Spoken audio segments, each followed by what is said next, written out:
Shalom, selamat pagi jemaat Tuhan Yesus Kristus. Kita bertemu dalam ibadah pada pagi hari ini, Rabu tanggal 4 Desember 2024. Sebelum kita mendengarkan firman Tuhan, mari kita bernyanyi dari buku ND HKBP nomor 539 ayat 1.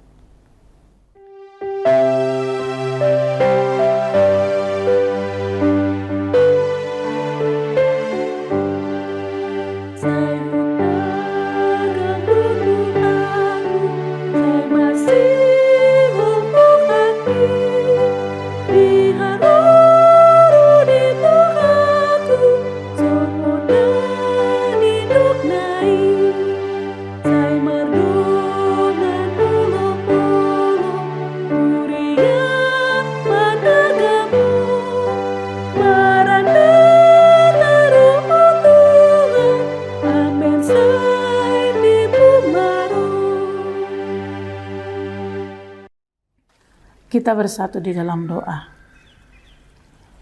Terpujilah nama-Mu Tuhan Yesus Kristus, penyelamat kami dan pemberi kehidupan buat kami. Hingga pada pagi hari ini Tuhan membangunkan kami dan mempersiapkan kami untuk beraktivitas sepanjang hari ini. Izinkan kami Tuhan, sebelum melakukan aktivitas kami untuk bersekutu dengan Engkau melalui firman-Mu yang akan kami dengarkan pada saat ini. Dan biarlah Roh Kudus-Mu yang senantiasa menggerakkan hati dan pikiran kami untuk setia mendengarkan dan melakukan firman Tuhan. Terima kasih Tuhan Yesus, dalam nama-Mu kami berdoa dan mengucap syukur. Amin. Firman Tuhan yang menjadi renungan kita pada pagi hari ini diambil dari kitab Lukas pasal 2 ayat 25. Begini dikatakan. Adalah di Yerusalem seorang bernama Simeon.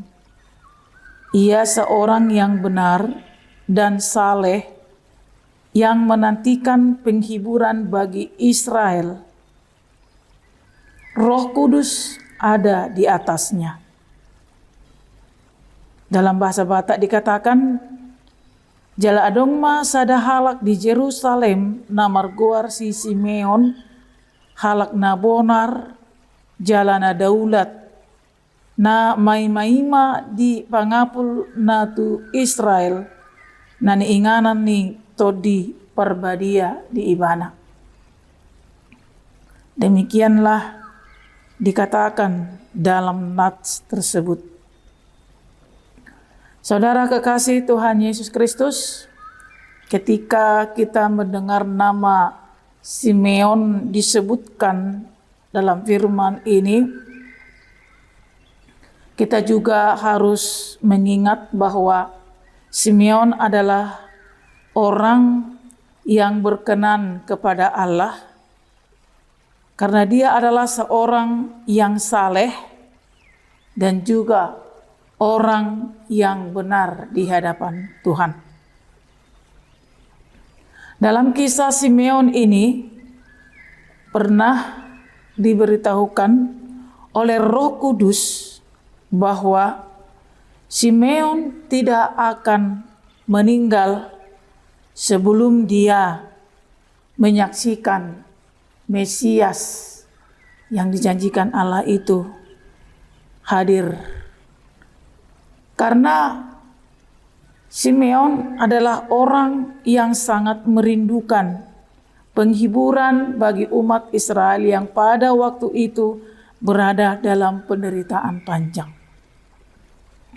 Dan dia oleh Roh Kudus telah diberitahukan bahwa sesungguhnya untuk menyaksikan bahwa penghiburan bagi umat Allah itu sudah dipastikan dan akan datang, maka Roh Kudus memberitahukan kepadanya bahwa Simeon harus menyaksikan penghiburan yang diberikan oleh Allah kepada umat itu, sehingga dia harus menyaksikan itu dan tidak akan mati sebelum dia melihat kalau janji Tuhan yang disampaikan kepadanya itu akan benar. Dan akan dipenuhi oleh Tuhan. Saudara kekasih Tuhan Yesus Kristus, ini adalah kesekian kalinya kita mendengarkan berita tentang seorang yang saleh dan seorang yang dibenarkan oleh Allah akan mendapat perhatian daripada Allah. Dan pada Simeon ini, sebagai orang saleh yang dibenarkan oleh Allah, Roh Kudus telah berbicara kepadanya dan memberitahukan kepadanya karunia yang tidak disampaikan kepada orang lain, bahwa dia mendapatkan karunia untuk menyaksikan sendiri penghiburan Allah yang sesungguhnya akan datang kepada Israel, yaitu dengan kelahiran seorang Mesias, dan dia tidak akan mati sebelum hal itu dilihatnya. Saudara kekasih Tuhan Yesus Kristus, dan pada konteks firman ini kita tahu bahwa ini adalah peristiwa ketika Yesus telah dilahirkan, dan saat dia berumur 8 hari, dia harus dibawa oleh orang tuanya ke bait Allah. Dan di sana akan diberkati. Itu adalah berdasarkan hukum Yahudi, di mana setiap anak yang lahir setelah berumur 8 tahun harus dibawa ke rumah Tuhan untuk diberkati di sana. Dan orang tua yang membawa Yesus itu sendiri sebagai orang tua, karena kelahirannya di tengah-tengah dunia ini, Yusuf dan Maria juga patuh terhadap hukum Taurat tersebut. Dan pada hari ke-8 mereka pergi ke bait suci untuk membawa bayi Yesus supaya diberkati sebagaimana layaknya hukum Yahudi pada waktu itu. Dan pada saat itulah Roh Kudus menuntun Simeon untuk bertemu dengan bayi Yesus tersebut. Dan hal ini adalah penggenapan janji Allah bahwa dia tidak akan mati sampai dia melihat Mesias sudah datang. Keselamatan sudah datang. Dan penghiburan bagi umatnya sudah datang. Yang selama ini Simeon menanti-nantikan penggenapan janji itu bukan hanya setahun atau 2 tahun, lebih bertahun-tahun sampai usianya tua, dia tetap menanti janji Allah. Kapan janji Allah itu datang? Saudara, upah daripada kesetiaan dalam penantian itu nyata kita lihat pada nats firman ini, di mana dia telah melihat kemuliaan Allah ketika dia dituntun untuk bertemu dengan Yesus. Siapakah yang mempertemukan Simeon dengan Yesus? Adalah Roh Kudus. Roh Kuduslah yang menyatakan pada waktu itu kepada Simeon bahwa dia tidak akan mati sebelum dia bertemu Mesias. Dan dalam firman ini juga diberitahukan bahwa Roh Kudus jugalah yang menyatakan kepada Simeon bahwa Mesias yang dinantikan itu sudah datang. Dan Roh Kudus inilah yang menuntun dia untuk bertemu dengan Yesus ketika Yusuf dan Maria membawa Yesus ke bait Allah. Tentunya ini adalah tuntunan Roh Kudus.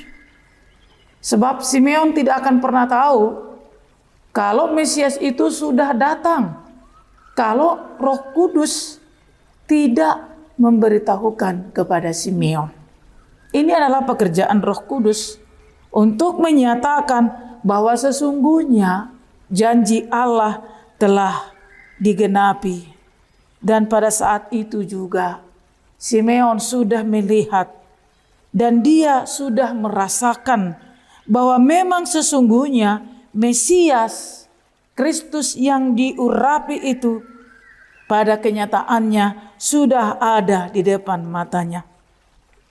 Saat Israel menantikan Mesias penyelamat mereka, Dan hal itu merupakan tuntunan daripada Roh Kudus. Ini adalah berkat pembenaran Allah terhadap Simeon sebagai orang benar dan sebagai orang saleh yang menantikan penghiburan bagi Israel pada waktu mereka menghadapi pertempuran melawan orang-orang Kanaan. Dan mereka itu sangat menderita dan sakit.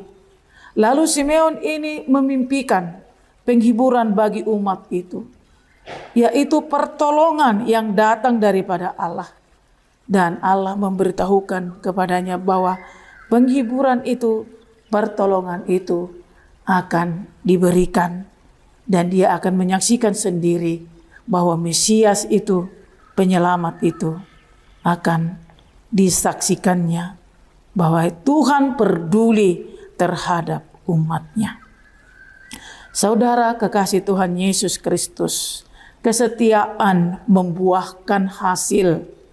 Kesetiaan yang dibarengi dengan iman, kesetiaan yang dibarengi dengan kerinduan, kesetiaan yang dibarengi dengan kesabaran menantikan, kesetiaan yang dibarengi dengan pengharapan yang terus-menerus hidup akan sukacita yang dinanti-nantikan bagi umatnya.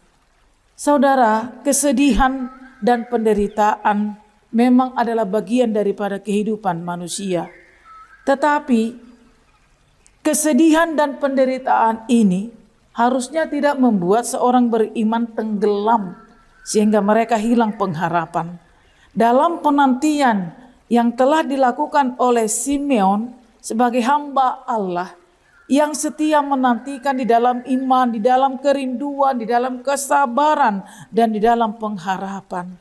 Akhirnya Tuhan memperlihatkan kepadanya buah daripada kesetiaan itu. Saudara yang dikasihi Tuhan Yesus Kristus, saat ini kita juga sedang menanti Kristus Mesias. Kita sedang menantikan kedatangan Kristus di dalam kehidupan kita. Sebab ini adalah janji Allah bahwa Kristus itu akan datang kepada kehidupan kita. Kita sudah mendengarkannya pada setiap khotbah-khotbah yang disampaikan juga pada perayaan Advent. Kalau Kristus itu akan datang, Mesias itu akan datang, tetapi bukan sebagai Mesias yang masih kecil, tetapi Mesias yang sudah datang dengan penghakiman, yaitu kedatangannya kedua kali. Dalam hal ini juga kita dituntut menjadi orang yang setia menanti-nanti kedatangan Kristus. Dan kita juga selayaknya melakukan hal yang sama sebagaimana pada waktu itu Simeon menantikan kedatangan Kristus di dalam iman, di dalam kerinduan, di dalam kesabaran, dan di dalam pengharapan yang terus-menerus hidup di dalam hati sanubari kita. Setia menanti Dia sampai waktunya tiba. Walaupun kita tidak tahu kapan itu, tetapi penantian ini adalah penantian yang harus kita lakukan dengan kesabaran. Kapanpun Tuhan menentukan kedatangannya itu, kita sudah siap di sana. Karena kita harus bertemu dengan Yesus. Kita harus bertemu dengan Mesias. Kita harus bertemu dengan Kristus yang diurapi, yang menyelamatkan kita, yang memberikan penghiburan yang sesungguhnya kepada kita. Dan kita perlu belajar dari kesetiaan ini, sebab upah kesetiaan itu pasti ada hasilnya. Dan dalam nas ini kita diberikan pandangan tentang hidup iman kita yang terus menanti-nanti kedatangan Kristus, dan kita dipastikan harus siap akan kedatangan Kristus itu kapanpun datangnya. Sebagaimana sebelumnya orang-orang menanti kedatangan Kristus di zamannya, sebagaimana Israel menantikan pertolongan, penghiburan, dan penyelamatan, Sebagaimana Simeon begitu lama menanti kedatangan Kristus, sebagaimana Hana menanti Tuhan bekerja di dalam hidupnya, dan kita harus tetap menantikan Kristus dalam kehidupan kita dengan kesetiaan, dengan iman, dengan sabar, hidup di dalam kesalehan dan di dalam kebenaran oleh karena pembenaran dari Tuhan. Dan ini akan membuat kita dimampukan untuk bertemu dengan Kristus Yesus di dalam kerajaannya, di dalam kemuliaannya. Sebab dengan hidup saleh, dengan hidup benar, dengan hidup setia menantikannya, kita akan dilayakkan menjadi orang-orang yang pantas untuk kerajaan Allah. Orang benar dan saleh pasti akan setia menantikan Mesias di dalam kehidupannya. Dan Roh Kudus akan memampukan kita untuk itu. Maka jadilah orang-orang yang setia, orang-orang yang hidup dalam kesalehan, orang-orang yang hidup dalam kebenaran sampai Kristus datang dengan kemuliaan untuk memuliakan kita, anak-anaknya. Amin, kita bersatu di dalam doa. Terima kasih Tuhan Yesus Kristus atas apa yang sudah Tuhan janjikan dalam hidup kami. Kemuliaan bersama-sama dengan Engkau sebagai waris kerajaan yang sudah Tuhan janjikan kepada kami. Dan bantu kami Tuhan untuk tetap hidup di dalam kesalehan dan menjadi orang-orang yang benar, yang peduli terhadap perbuatan-perbuatan baik, dan yang tetap setia menantikan Engkau, merindukan Engkau dengan berpengharapan yang hidup. Dan kami terus menantikan sampai Engkau benar-benar datang ke dalam kehidupan kami. Kami harus menetapkan hidup kami menjadi orang-orang yang siap untuk penyampai karyamu, rencanamu di dalam kehidupan kami. Dengan demikian, kami akan terus mempersiapkan diri kami sebagai orang yang Tuhan layakkan dan layak untuk kerajaan-Mu. Dan izinkan kami Tuhan, dalam setiap waktu yang Tuhan berikan kepada kami selama di dunia ini, untuk menjaga hidup kami supaya menjadi kemuliaan bagi nama Tuhan. Kami tahu Tuhan ini tidak mudah, tetapi kami sudah Tuhan mampukan, karena Tuhan sudah memberikan kepada kami Roh-Mu, dan Tuhan sudah memberikan kepada kami pengorbanan yang begitu besar, sehingga kami sudah dimampukan menjadi anak-anak Tuhan. Terima kasih Tuhan, pimpin kami sepanjang hari ini. Untuk segala aktivitas kami, kami akan hidup oleh karena anugerah-Mu. Dan bersama-sama dengan orang yang kami kasihi, orang-orang yang mengasihi kami, orang yang beriman kepada-Mu, dan yang masih belum. Kiranya terus menerus di dalam ketukan untuk ikut serta dan setia kepada-Mu Tuhan. Sebab rencana-Mu yang harus jadi dalam kehidupan kami, bahwa kami akan dimuliakan bersama dengan Engkau. Sebab Engkau telah menggenapi janji-Mu kepada setiap orang yang Engkau janjikan. Dan kehidupan kekal itu juga akan menjadi milik kami saat kami setia dalam perjanjian dengan Engkau Tuhan. Terpujilah nama-Mu kekal selama-lamanya. Terima kasih Tuhan Yesus Kristus. Juru Selamat kami yang hidup. Amin. Demikianlah renungan kita pada pagi hari ini. Kita bertemu kembali di renungan berikutnya. Tuhan Yesus memberkati kita. Shalom.